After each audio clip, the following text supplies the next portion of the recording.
ألا بذكر الله تطمئن القلوب۔ رسول صلی اللہ علیہ وسلم کی سیرت رسول کے حوالے سے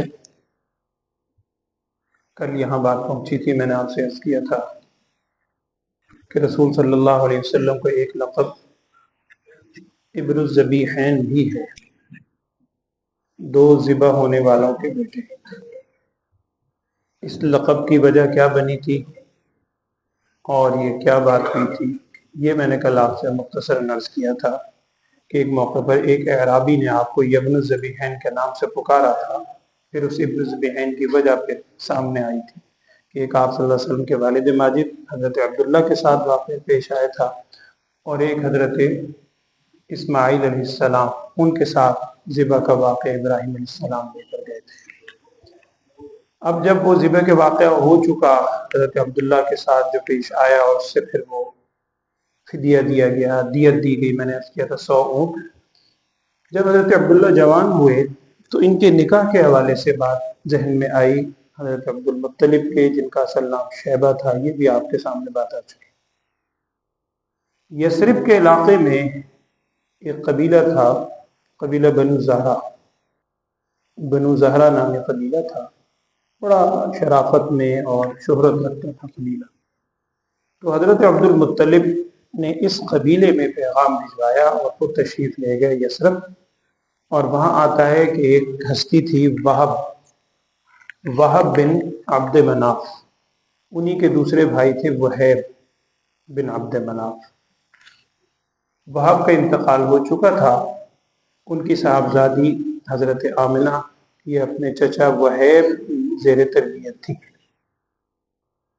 یہ میں اس لیے بھی عرض کر رہا ہوں کہ آج کل بچوں سے بھی، نوجوانوں سے جب ہم پوچھتے ہیں، چھوٹے چھوٹے سوالات ہیں، پوچھتے ہیں کہ نبی صلی اللہ علیہ وسلم کے والد اور دادا کا نام بتلاؤ، نام ذہن میں آ جاتا ہے حضرت عبداللہ ہے، پھر عبد المطلب ہے، لیکن جب پوچھا جاتا ہے والدہ سے اگلے سٹیپ میں کہ نانا کا نام بتاؤ، تو نانا کے نام پہ آ کے وہ بچے بعض اوقات سوچنے لگتے ہیں کہ یہ نانا کا کیا نام ہے۔ وہ اسی لیے میں ابھی عرض کر رہا ہوں، وہب نام ہے، آمنہ بنت وہب۔ تو حضرت عبد المطلب یہاں یثرب کے علاقے میں آئے، اور یہاں ایک چیز اب ذہن میں رکھیے گا کہ یہ حضرت وہیب اپنے چچا کی سرپرستی میں ہے، حضرت آمنہ، یہاں آ کر انہوں نے ان سے حضرت عبداللہ کے نکاح کا پیغام بھجوایا، اور ان کے جو دوسرے بھائی تھے وہب کے وہیب، ان کی صاحبزادی تھی، ان کا نام حالہ آتا ہے، ان سے حضرت عبد المطلب نے اپنے نکاح کا پیغام بھجوایا وہیب کی بیٹی سے۔ اور لکھا ہے سیرت نگاروں نے کہ ایک ہی مجلس میں دونوں نکاح پڑھے گئے، حضرت عبد المطلب کا نکاح وہیب کی صاحبزادی حالہ سے، اور ان کے صاحبزادے حضرت عبداللہ کا نکاح وہب کی صاحبزادی حضرت آمنہ سے۔ یہ حالہ وہی ہیں جن سے آگے جا کر ولادت ہوئی ہے حضرت امیر حمزہ رضی اللہ تعالیٰ عنہ کی، اور یہ حضرت امیر حمزہ رضی اللہ تعالیٰ عنہ آپ صلی اللہ علیہ وسلم کے چچا بھی ہوئے، چونکہ دادا کی اولاد ہیں عبد المطلب کی، لیکن یہ رسول صلی اللہ علیہ وسلم کے دودھ شریک بھائی بھی ہیں۔ اب دودھ شریک بھائی اسی وقت ہوں گے جب ہم عمر ہوں، ایک ہی عمر میں دونوں ہوں تو وہ دودھ شریک بھائی بنتا ہے، اس لیے کہ رضاعت کی مدت 2-2.5 سال مدت ہے۔ تو انہی سے ولادت ہوئی حضرت حمزہ رضی اللہ عنہ کی، ان دونوں نے پھر آگے دودھ پیا حضرت سویبہ کا، جو بھی میں آپ سے عرض کروں۔ تو اس طرح نکاح ہوا آمنہ بنت وہب سے رسول اکرم صلی اللہ علیہ وسلم کے والد ماجد حضرت عبداللہ۔ نکاح کے بعد حضرت آمنہ مکہ مکرمہ آ گئی، جیسے کل بھی بات آئی تھی، حضرت عبداللہ اور سارے مکے میں رہا کرتے تھے۔ یہاں اس کے بعد اللہ کی شان ہے، اللہ نے ایک نظام بنایا۔ حضرت عبداللہ کے ساتھ بھی تقریباً اسی نوعیت کا واقعہ پیش آ رہا ہے کہ یہ سفر میں 2 اقوال ہیں۔ اکثر سیرت نگار یہ لکھتے ہیں کہ یہ شام کے علاقے میں گئے تھے تجارت کے لیے، وہاں سے واپسی میں کچھ طبیعت خراب ہوئی تو ان کو وہ یثرب کے علاقے میں ٹھہر گئے، بنو نجار جو ان کا قبیلہ تھا، ننیالی۔ قافلہ واپس آ گیا مکہ۔ حضرت عبد المطلب نے پوچھا کبھی عبداللہ نہیں آئے، انہوں نے کہا جی بیمار تھے تو اس وجہ سے، بیماری کی وجہ سے وہ یثرب میں ٹھہرے۔ حضرت عبد المطلب نے اپنے بڑے صاحبزادے حضرت حارث کا یہ نام آیا تھا، حضرت حارث کو فوراً بھیجا کہ جاؤ اور بھائی کو لے کر آؤ عبداللہ کو۔ اب جب وہاں پہنچے حضرت حارث تو معلوم ہوا کہ وہیں یثرب میں ہی جو اس وقت مدینہ الرسول ہے صلی اللہ علیہ وسلم، وہیں حضرت عبداللہ دنیا سے رخصت ہو چکے ہیں، اور وہیں پر پھر ان کی تدفین ہوئی۔ اور بعض حضرات مورخین لکھتے ہیں، واللہ عالم کوئی تصدیق تو نہیں ہے، اب وہ حصہ مسجد نبوی کے اندر ہے جس مکان میں حضرت عبداللہ کی تدفین ہوئی تھی۔ باب السلام کی طرف سے جہاں نکلتے ہیں باہر، وہ جو فرش کا علاقہ ہے، وہ ایریا تھا جہاں پر تدفین ہوئی حضرت عبداللہ کی اس وقت، واللہ عالم، اللہ جانتا۔ تو اس طریق پر حضرت عبداللہ دنیا سے رخصت ہو گئے، اور اس کے کچھ عرصے کے بعد ہی نبی اکرم صلی اللہ علیہ وسلم کی ولادت ہوئی۔ بعض سیرت نگاہ دیکھتے ہیں ولادت پہلے ہوئی، لیکن اکثر کا قول یہی ہے، آپ نے بھی ہم نے بھی بچپن سے یہ بات سیرت میں پڑھی ہے کہ آپ صلی اللہ علیہ وسلم یتیمی کی حالت میں دنیا میں تشریف لائے۔ جب دنیا میں تشریف لائے تو والد کا سایہ پہلے اٹھ چکا تھا، اب والد رخصت ہو گئے۔ اب اس کے بعد وہ واقعہ آتا ہے جو کل میں نے جس کی طرف اشارہ کیا تھا، وہ اصحاب فیل والا، الم تر کیف فعل باصحاب الفیل۔ کل بھی یہ بات سامنے آئی تھی کہ دیکھیے یہاں پر اہل علم میں علماء نے یہ بات نقل کی ہے کہ انبیاء علیہ السلام پر نبوت ملنے کے بعد جو غیر معمولی واقعات پیش آتے ہیں خرق عادت، ان کو ہم کہتے ہیں معجزہ۔ معجزہ ہوتا ہے انبیاء کے ہاتھ پر اللہ تعالیٰ ظاہر فرماتے ہیں، لیکن انبیاء کی ولادت کے موقع پر یا ولادت سے پہلے یا بالکل ابتدائی دور میں جو غیر معمولی واقعات انبیاء علیہ السلام کے ساتھ پیش آئیں، ان کو کہتے ہیں ارہاس، اسی کی جمع ہے ارہاسات۔ ارہاس کا مطلب ہوتا ہے بنیاد، بیس، چونکہ یہ واقعہ بھی بنیاد بنتا ہے آگے چل کے کہ اللہ جل شانہ کی طرف سے عظیم ہستی دنیا میں آنے والی ہے، اور پھر سید الانبیاء، سید الاولین والآخرین صلی اللہ علیہ وسلم۔ تو آپ صلی اللہ علیہ وسلم کے بالکل ولادت سے پہلے اور اس موقع کے جو واقعات ہیں، اس کو سیرت میں ارہاسات کے نام سے نقل کیا جاتا ہے۔ یہ جو واقعہ ہے اصحاب فیل والا، اس کو بھی محدثین نے اور سیرت نگاروں نے ارہاسات میں ہی شمار کیا ہے کہ آپ صلی اللہ علیہ وسلم کی تشریف آوری کا ایک پیش خیمہ ثابت ہوا۔ وہ کیا تھا واقعہ آپ کے علم میں مختصر میں عرض کر دیتا ہوں۔ حبشہ کے علاقے میں نجاشی نامی، نجاشی ذہن میں رکھیں یہ شخص کا نام نہیں ہے، نجاشی ایک عہدہ ہے۔ حبشہ کا جو بھی بادشاہ ہوتا تھا اس کو نجاشی کہتے تھے، جیسے فرعون بھی نام نہیں ہے بلکہ ایجپٹ کے اندر جو بادشاہ ہوتا تھا اس کو فرعون کہا جاتا تھا، جیسے قیصر و کسریٰ، قیصر و کسریٰ بھی یہ لقب ہے۔ بہرحال نجاشی جو بھی اس وقت بادشاہ تھا حبشہ کا، اس نے یمن کے علاقے میں ایک حکمران مقرر کیا، آپ اس کو گورنر کہہ لیں یا کیا کر لیں، جس کا نام تھا ابرہہ۔ عیسائی تھا، اہل کتاب ہے، اہل کتاب ہے، نجاشی بھی اہل کتاب، حبشہ میں اہل کتاب تھے، اور یہ مشرکین ہیں، یہ مشرک مکہ کے لوگ۔ اور یہاں اگر آپ کو کبھی موقع ملے، مولانا ادریس صاحب رحمۃ اللہ علیہ، بڑی ان کی ایک شاہکار کتاب ہے سیرت پہ، سیرت مصطفیٰ، اردو میں ہے، 2-3 والیوم میں، بڑی زبردست کتاب ہے۔ اس میں حضرت نے پوری تفصیل سے حوالوں کے ساتھ بہت تفصیل بیان کی ہے، بڑے نکات لکھے ہیں، کبھی آپ کو موقع ملے اس کا مطالعہ کیجیے تفصیلی۔ تو حضرت اس میں بھی لکھتے ہیں کہ یہ جب آپ صلی اللہ علیہ وسلم کی ولادت سے بعد میں 50 سال لکھا ہے، بعد میں 50 دن لکھا ہے، بعد میں 55 دن لکھا ہے۔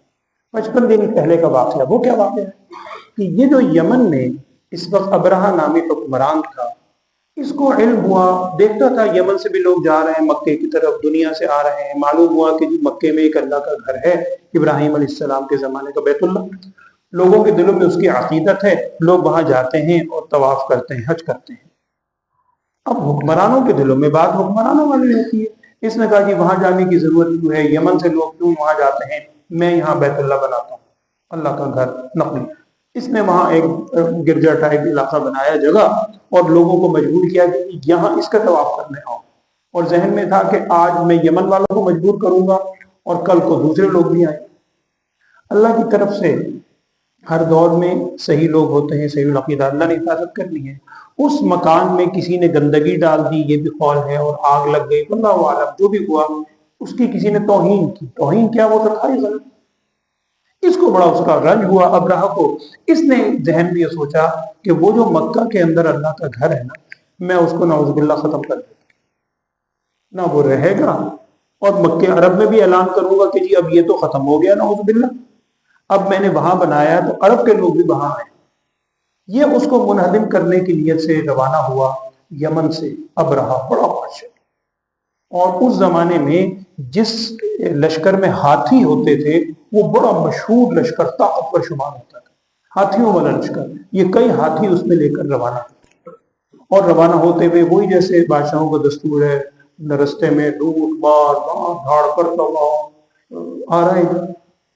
اور تاریخ میں آپ اٹھا کے دیکھیں، صحیح روایت میں موجود ہے کہ عرب میں پہنچ گیا یمن سے، صرف عرب میں نہیں پہنچا، میدان عرفات آپ نے زیارت کی الحمدللہ، میدان عرفات، عرفات اور مینا کے درمیان ایک جگہ ہے وادی محصر، اس سے پیچھے تک وہ پہنچ چکا تھا۔ عرفات پہنچا تو اس کو یقین ہو گیا بس مکہ تو سامنے اب بدل گیا، اور وہ لوٹ مارنے اس نے کیا کیا کہ لوگوں کے جانور وغیرہ اونٹ بھی لوٹ لیے، قید کر لیے۔ اسی میں حضرت عبد المطلب کے تقریباً 100 سے زیادہ اونٹ تھے، یہ بھی اس نے پکڑ لی۔ حضرت عبد المطلب کو اطلاع ملی تو یہ کہ بڑی ان کی وجاہت تھی، بہت بڑے سردار تھے، اللہ نے ظاہری وجاہت خوبصورتی بھی دی تھی، اور مقام بھی بہت بڑا تھا، اور آگے جو مقام ملنے والا ہے وہ سب سے بڑا۔ اب یہ وہ وہاں پہنچے اس کے پاس ابرہہ کے عرفات کے قریب، اور آ کر بات کی، اور معلوم ہوا کہ اس نے وہ پکڑ لیے اونٹ۔ یہ آئے بات چیت کی، یہ ان کی ظاہری وجہ سے بڑا متاثر ہوا، اور لکھا ہے کتابوں میں کہ اتنا تو نہیں ہو سکا کہ ان کو اپنے ساتھ تخت پہ بٹھاتا، ہاں ان کی ظاہری شان و شوکت دیکھ کے اتنا روب ضرور پڑا کہ اتر کر خود بھی ان کے ساتھ نیچے بیٹھ گئے، بات چیت کی۔ حضرت عبد المطلب نے ایک ہی بات اس کے سامنے رکھی بنیادی، کہ بھئی یہ میرے اونٹ ہیں، یہ تم نے خامخواہ میں قبضہ کر لیا ہے، میرے اونٹ واپس لے دو۔ اس کو بڑی حیرت ہوئی، اس نے کہا اونٹوں کی بڑی فکر ہے آپ، اور آپ کو پتہ نہیں ہے، پتہ تو لگ گیا ہے کہ میں کیوں آیا ہوں اتنی دور سے، وہ جو آپ کا مکہ جو حرم ہے جس کے آپ کی سوچ کے مطابق، وہ تو یہ کہتا تھا، میں اس کو ختم کرنے آیا ہوں۔ حضرت عبد المطلب نے بڑا ایک حاکمانہ جواب دیا، انہوں نے کہا بات سنو، یہ جو اونٹ ہے نا اس کا مالک میں، یہ اونٹ میرے ہیں، لہذا میرا مطالبہ بھی اس کا ہے، اور جس گھر کی تو سوچ لے کر آیا ہے نا اس گھر کا مالک اللہ ہے، وہ اپنے گھر کی حفاظت خود بہتر طور پہ کرے گا، مجھے اس کو کہ وہ اللہ ہے اس کا مالک ہے۔ اس نے خیر بڑا متاثر ہوا، اس نے اونٹ بھی واپس دے دیے، اور بڑا مطمئن ہوا کہ جی جو ایک بظاہر رکاوٹ تھی اہل مکہ کی، سب سے بڑے سردار عبد المطلب آ گئے، اور انہوں نے کہا کہ جی ہم کچھ نہیں کریں گے، اللہ خود حفاظت کرے گا، یہ جناب بڑے اس میں روانہ ہوا۔ آگے لکھا ہے کتابوں میں، اللہ کی شان ہے، اب جو ہاتھی کو مکے کی طرف موڑتا ہے، ہاتھی چلتا ہی نہیں، محمود بہادر نام بھی لکھا ہے، اللہ عالم جو بڑا ہاتھی ہلتا ہی نہیں آگے۔ اب وہ بڑے پریشان ہے، ہاتھی کو ہلانا چلانا، اچھا ہاتھی کا رخ موڑتے ہیں، دوسری طرف رخ موڑتے ہیں تو دوڑنے لگتا ہے، مکے کی طرف رخ موڑتے ہیں تو چلتا ہی نہیں آگے، بڑا پریشان۔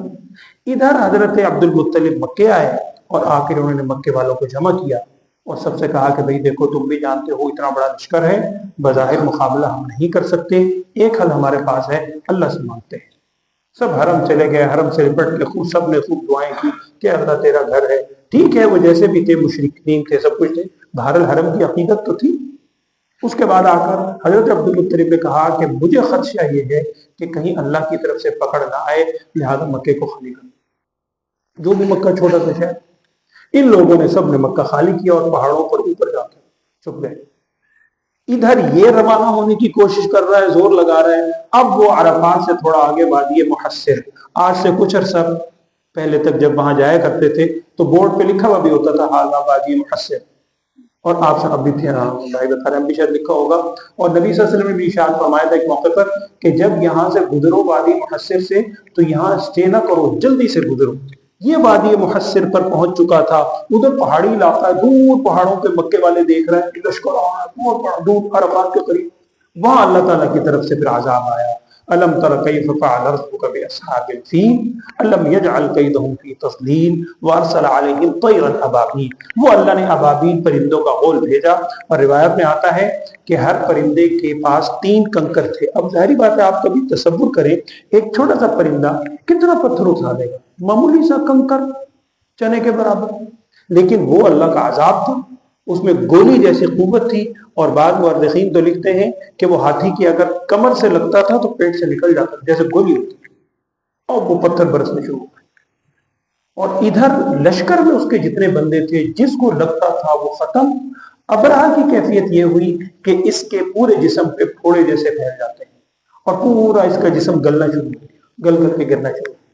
یہ واپس راستے میں کسی کے جگہ جا کے یہ بھی جہنم رسید ہوا. اور پھر لکھا ہے سیرت نگاروں نے اس کے بعد اللہ تعالیٰ کی طرف سے بارش آئی، اور اس سارے یہ جو ان کا لشکر تھا اور اس کا تعاقب تھا اس سب کو لے جا کر اس نے سمندر کے اندر ڈال دیا. اچھا، یہ واقعہ چونکہ اہل عرب دیکھ رہے تھے، وہ مکے کے لوگ، ان کے سامنے ہوا، اور کل کو اس کی اتنی شہرت ہوئی کہ بعد میں یہ ایک سمبل بن گیا. کوئی بات کسی نے کہنی ہونا کہ جناب یہ کب کا واقعہ ہے، کہتے تھے یار وہ جو ہاتھی والا واقعہ ہے نا یہ اس سے 1 سال پہلے کی بات ہے، یہ ہاتھی والے واقعے سے 3 سال بعد ہوا، یہ ہاتھی والے واقعے کے سال یہ چیز ہوئی ہے. تو اس کو ایک سمبل کے طور پہ شمار کرتے تھے. اللہ نے اس کی ایسی شہرت کروائی کہ وہی ہاتھی والا سال ہے. اس کے تقریباً 50 دن کے بعد جناب محمد رسول اللہ صلی اللہ علیہ وسلم اس دنیا میں تشریف لا رہے ہیں. اور میں نے عرض کیا اس واقعے کو ارہاسات میں شمار کرتے ہیں محدثین کہ یہ واقعہ. اور پھر میں عرض کر دوں کہ جو انبیاء علیہ السلام نبوت کے بعد جو غیر معمولی واقعات ہوتے ہیں انہیں تو معجزات کہتے ہیں، لیکن نبوت سے پہلے یا اس دور میں جو خرق عادت واقعات ظاہر ہوتے ہیں ان کو سیرت نگاروں نے ارہاس، اسی کی جمع ارہاسات لکھا ہے. تو یہ واقعہ ارہاس میں شمار ہوا. اس کے بعد پھر 50 یا 55 دن کے بعد نبی اکرم صلی اللہ علیہ وسلم دنیا میں تشریف لائے. آج صرف آخر میں ایک بات عرض کر دیتا ہوں، آپ صلی اللہ علیہ وسلم جب تشریف لائے اس سے پہلے عبد المطلب نے خواب دیکھا تھا. صحیح سیرت نگاروں نے لکھا ہے، بس یہ آخری بات. عبد المطلب نے خواب یہ دیکھا، کہتے ہیں میں نے خواب دیکھا کہ میری پشت سے، ان کی پشت سے ایک زنجیر ظاہر، اور زنجیر اتنی بڑی ہے کہ آسمان تک اور زمین تک، اور دائیں بائیں شرقاً غرباً پوری چوڑائی میں زنجیر. اور کہتے ہیں اس زنجیر کے اوپر کچھ عرصے یعنی کچھ دیر کے بعد ہی خواب میں انہوں نے دیکھا کہ اس کے اوپر پتے ہی پتے جیسے درخت لگ جاتے ہیں، اوپر نیچے پورا درخت لگ جاتا زنجیر پشت سے ظاہر ہوئی. اور کچھ دیر میں نے دیکھا ہے کہ اس درخت کے پتوں سے لوگ چپٹنے شروع ہو گئے، چمٹنے، اور انتہائی نور اس میں سے برس رہا. اور کچھ لوگ قریش کے ہی، مکے کے ایسے بھی ہیں جو اس درخت کو کاٹنا چاہتے ہیں. تو عبد المطلب کا جو خواب لکھا ہے سیرت نگاروں نے بیان کیا، حضرت عبد المطلب کہتے ہیں کہ میں نے اچانک دیکھا ایک انتہائی حسین و جمیل نوجوان آتا ہے اور وہ جو کاٹنے کا ارادہ کرتے ہیں وہ ان کو ختم کر رہا ہے. یہ خواب دیکھا. اس دور کے جو معبر تھے، جو بھی تھے، انہیں جو بیان کیا، انہوں نے تعبیر بظاہر یہ بتائی کہ لگتا یہ ہے عبد المطلب کہ آپ کی پشت سے یعنی آپ کی اولاد سے کوئی ایسی ہستی آنے والی ہے کہ جو شرقاً غرباً پوری دنیا میں جس کے ماننے والے محبت کرنے والے ہوں گے، اور کچھ لوگ آپ کی برادری میں سے بھی اس کے مخالف بھی پیدا ہوں. اور وہی اس کے بعد واقعہ پیش آیا. اس کے بعد اور کچھ واقعات ہیں آپ صلی اللہ علیہ وسلم کے دنیا میں تشریف آوری کے. اللہ تعالی ہمیں آپ صلی اللہ علیہ وسلم کی سچی محبت عقیدت عطا فرمائے. الحمدللہ رب العالمین. اللهم صل على سيدنا ومولانا محمد وعلى آل سيدنا ومولانا محمد وبارك وسلم. اللهم أرنا الحق حقا وارزقنا اتباعه وأرنا الباطل باطلا وارزقنا اجتنابه. اللهم إنا نسألك من خير ما سألك منه نبيك محمد صلى الله عليه وسلم، ونعوذ بك من شر ما استعاذ منه نبيك محمد صلى الله عليه وسلم، وأنت المستعان وعليك البلاغ، ولا حول ولا قوة إلا بالله العلي العظيم. وصلى الله تعالى على خير خلقه سيدنا ومولانا محمد وعلى آله وأصحابه أجمعين برحمته.